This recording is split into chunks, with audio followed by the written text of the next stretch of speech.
আইপিএলে ১৭টি আসর পেরিয়ে গেলেও এখনও শিরোপার স্বাদ পায়নি পাঞ্জাব কিংস। তবে এবারের মৌসুমে দলটি যেন ভিন্ন মেজাজেই খেলছে। শিরোপার লক্ষ্যে এই ফ্র্যাঞ্চাইজ টুর্নামেন্টে শুরু থেকেই দেখা যাচ্ছে দাপট। নিজেদের প্রথম ২ ম্যাচে দুর্দান্ত জয় তুলে নিল পাঞ্জাব কিংস। মঙ্গলবার দ্বিতীয় ম্যাচে লখনৌ সুপার জায়ান্টসকে ৮ উইকেটের বিশাল ব্যবধানে হারিয়ে আত্মবিশ্বাস আরও বাড়িয়ে নিয়েছে দলটি।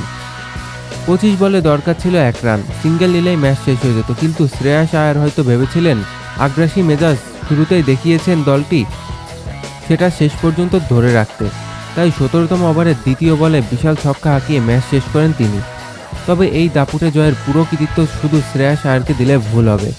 লখনৌ সুপার জায়ান্টসের বিপক্ষে পাঞ্জাব কিংসের ৮ উইকেটে বড় এই জয়ের অবদান রেখেছিল দলের আরও এক ক্রিকেটার, যারা শুরু থেকে ম্যাচের রাশ নিজের হাতে রেখেছিল।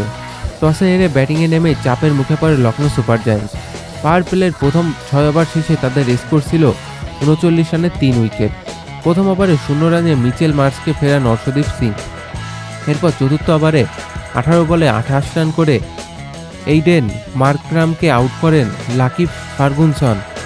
পরের ওভারে দলকে আরও বিপাকে ফেলেন অধিনায়ক ঋষভ পান্ত। গ্লেন ম্যাক্সওয়েলের বলে ক্যাচ দিয়ে সাজঘরে ফেরেন।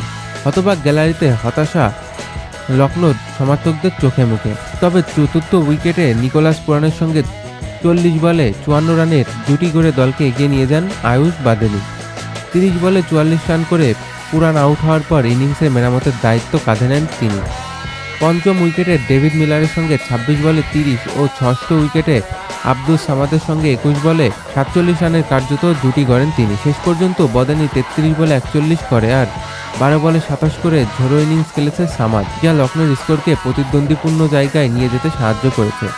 লখনৌর দেওয়া ১৭১ রানের তাড়ায় নেমে দুর্দান্ত ব্যাটিং প্রদর্শন করে পাঞ্জাব কিংস। ইনিংসে শুরু করে ওপেনার প্রভসিমান সিং আর অধিনায়ক শ্রেয়াস আয়ার।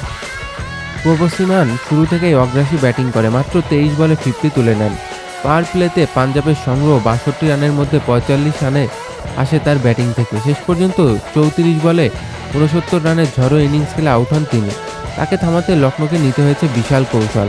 পাঞ্জাবের প্রয়োজন ছিল ৫৯ বলে ৬২ রান। এরপর অধিনায়ক শ্রেয়াস আয়ার ও নেহাল ম্যাচ শেষ করার দায়িত্ব নেয়। চতুর্থ উইকেটে দুজনে মিলে ৩৭ বলে ৬৭ রানের অবিচ্ছন্ন জুটি গড়ে দলকে জয়ের বন্দরে পৌঁছে দেয়। শ্রেয়াস খেলে ৩০ বলে ৫২ রানের অপরাজিত ইনিংস। যুগবেন্দ্র চাহালের পরিবর্তে ইম্প্যাক্ট প্লেয়ার হিসেবে নামানো হয় ওয়াদের ২৫ বলে ৪৩ রানের অপরাজিত থেকে দলকে জয় নিশ্চিত করে। টানা দ্বিতীয় জয়ে ৪ পয়েন্ট নিয়ে টেবিলের দ্বিতীয় পাঞ্জাব। ৩ ম্যাচে ২ উইকেট নিয়ে ৬ লখনৌ।